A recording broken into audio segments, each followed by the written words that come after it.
Evidence log, Twilight Registry. Case reference, EL2847. Submitted by subject under the name Mara. Item 1. A standard 4x6 photographic print produced on consumer-grade photo paper. The print was found in Mara's mailbox on February 20th, 2026. There was no envelope, no postage, no return address.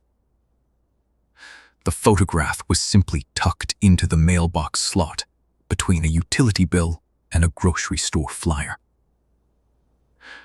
The photograph depicts Mara. She is standing in a room. The room has wood-paneled walls, a low ceiling with a single exposed light bulb, and a linoleum floor with a green and white checkerboard pattern. There is a door behind Mara. The door is closed. There is a table to Mara's left. On the table, there is a clock. The clock reads 3:17. Mara's clothing in the photograph.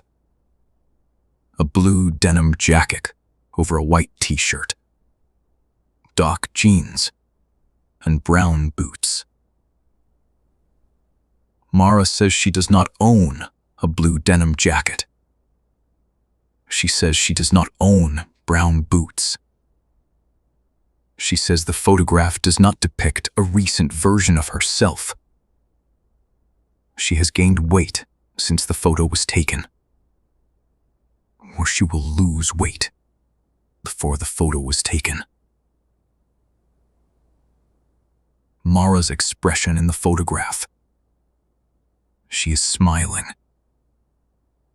Not a posed smile, a genuine, unguarded smile, the kind produced by a moment of unexpected delight. Mara says she does not smile like that. She says she has photographs of herself smiling, but none that look like this. She describes this smile as the smile of someone who just heard the best news of their life. Registry analysis of the photograph. EXIF data is absent. The photograph was scanned, and no digital metadata was recovered. The paper stock is consistent with prints produced at common retail photo kiosks. The ink density and color balance are consistent with a print made within the last 30 days. Mara's initial response. She placed the photograph on her refrigerator with a magnet. She went to bed. She did not think about the photograph again until March 1st. Item 2. A second photograph. Found in Mara's mailbox on March 1st. No envelope. No postage. The photograph depicts Mara standing in the same room. Wood-paneled walls. Exposed light bulb. Green and white linoleum floor. This time, Mara is facing the door. Her hand is on the doorknob. She is looking back over her shoulder at the camera. She is still smiling. The clothing is different. In this photograph, Mara is wearing a red flannel shirt, black pants, and the same brown boots. The clock on the table reads 3:17. Mara says she does not own a red flannel shirt. She says she does not remember standing in a room like this.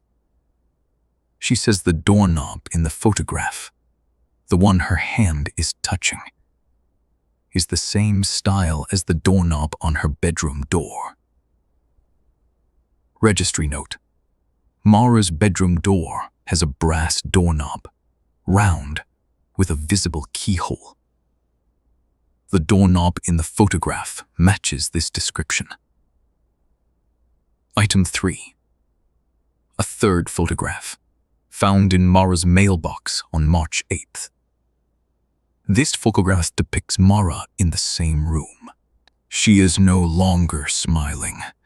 She is facing the camera directly. Her expression is neutral. Her eyes are wide. The clock reads 3:17. The clothing, a black sweater, jeans, and the brown boots. The door behind her is open. Beyond the door, there is darkness. Not shadow, not an unlit room. Darkness. The darkness has a texture. Our image analysts describe it as the visual equivalent of a sound that is too low to hear. The darkness appears to have depth. On the table, next to the clock, there is a folded piece of paper. It is the same type of paper used in Mara's home printer. Mara confirms the paper is hers. She uses it for printing documents. She keeps a ream in her home office. Mara says she did not fold that piece of paper. She does not know what is on it. Item 4. On March 12th, Mara reported a structural change to her home.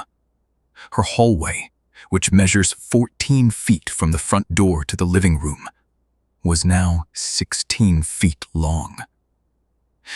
At the end of the additional 2 feet, there was a door. The door has wood paneling. The paneling matches the room in the photographs. The door has a brass doorknob with a visible keyhole. The doorknob matches Mara's bedroom doorknob. The door is closed.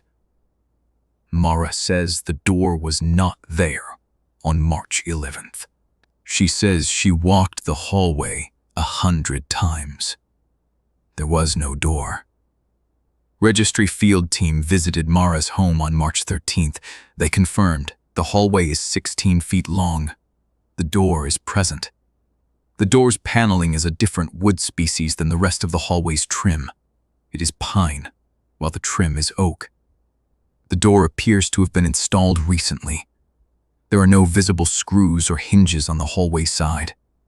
The door fits the frame perfectly, but the frame shows no evidence of recent modification. No fresh paint, no spackle, no nail holes. The field team measured the room beyond the door. They could not. The door would not open. Not stuck. Not locked. The field team reported that the doorknob turned freely, but the door did not move. It was as though the door opened into a space that had no room for the door to swing. Item 5. On March 15th, Mara placed the third photograph against the door. She held it up to the wood paneling. The paneling in the photograph and the paneling on the door are the same pattern. The grain matches. The knot placement matches. The photograph was taken inside the room that the door leads to. Mara says she has never been inside that room. She says the room has never existed before March 12th. She says the photographs arrived before the room did. Registry analysis. The photographs depict a room that materialized in Mara's hallway at least 13 days after the first photograph was received. The photographs are not memories. They are specifications. Someone, or something, photographed a room that didn't exist yet, printed the photographs, and mailed them to Mara before the room was built. Item 6.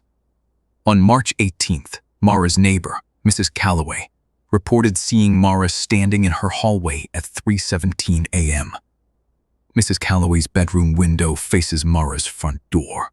She saw Mara through the window, through Mara's open front door, standing in the hallway.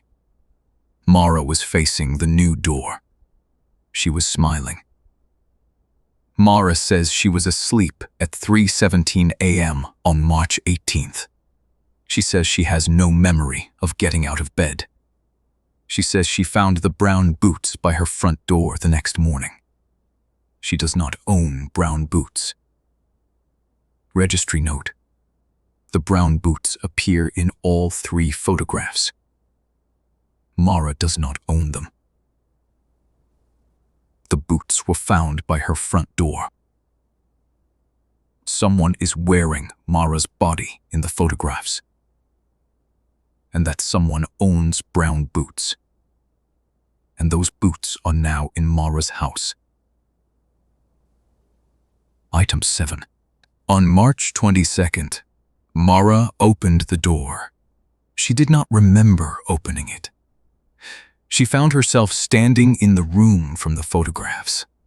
The wood-paneled walls, the exposed light bulb, the green and white linoleum floor, the table with the clock. The clock read 3:17. The folded piece of paper was on the table. Mara unfolded it. The paper contained a single line of text, typed in Mara's font on Mara's printer, using Mara's paper. You're the photograph now. Registry recommendation: if you receive a photograph of yourself in a room that doesn't exist, do not display it. Do not place it against surfaces that match the room in the photograph. Do not ignore the structural changes to your home. The room is not appearing in your house. Your house is appearing in the room. And once you're inside the photograph, you don't get to be the subject anymore. You become the setting.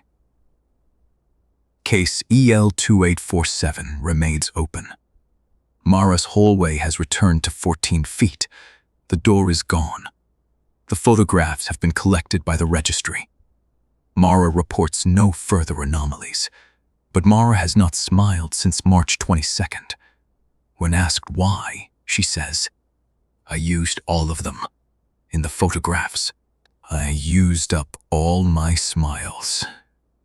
Registry note: Mara's dental records confirm that her smile, the biomechanical movement of her facial muscles, remains fully functional. The issue is not physical. Mara has simply decided, on some level the registry cannot access, that smiling belongs to the room now. The room is still waiting.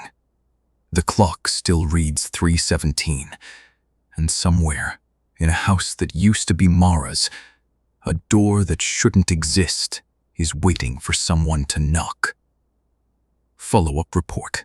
Field, April 9th, 2026. Registry containment team attempted to retrieve the room from Mara's hallway on March 29th. The door reappeared on March 28th. Mara called the registry at 3:18 a.m. to report it. The field team arrived at 4:15 a.m. The door was open. The room was visible beyond it. The field team entered the room. All 4 members. They crossed the threshold at 4:22 a.m. The room was exactly as described. Wood-paneled walls, exposed light bulb, green and white linoleum, table with a clock reading 3:17. The room measured approximately 12 feet by 12 feet. The door they entered through was the only door. At 4:25 a.m., the field team radioed base to report the room was empty. No anomalies, no structural concerns. Just a room. At 4:26 a.m., the radio transmission cut out. Not static, the signal simply ceased. Base attempted to re-establish contact. No response. At 4:27 a.m., a photograph appeared in Mara's mailbox. She brought it to the registry the following morning. The photograph depicts the 4 field team members standing in the room. They are all smiling. Not their normal expressions, wide, unguarded, delighted smiles.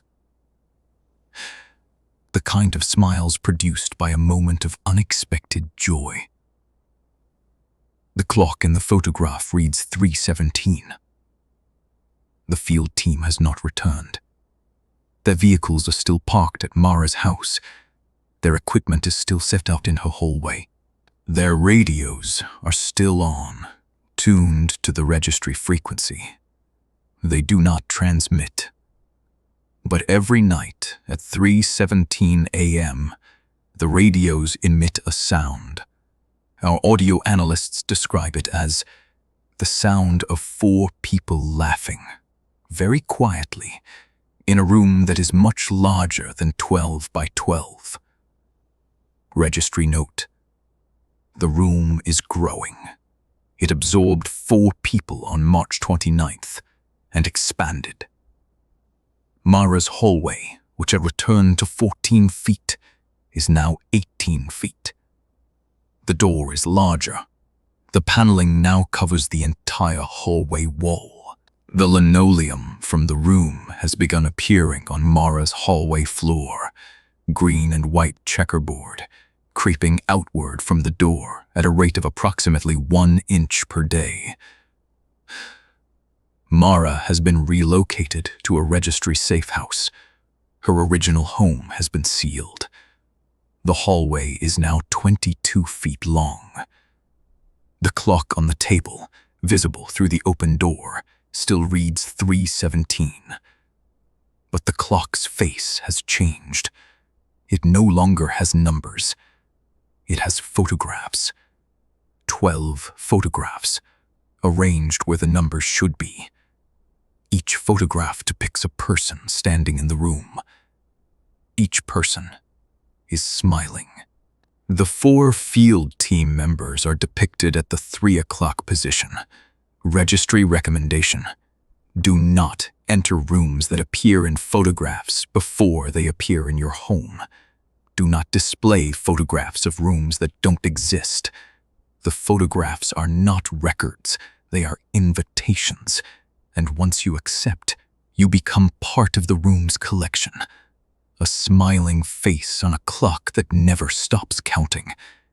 Case EL2847 is being escalated to Registry Priority 1. The room is no longer contained to Mara's home. Similar reports have been received from 3 other addresses in the region. All report a new door in their hallway. All report wood paneling.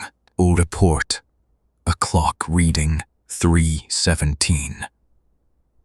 The photographs are still arriving. The room is still growing. And at 3:17 a.m. every night, in houses across the county, people are smiling in their sleep.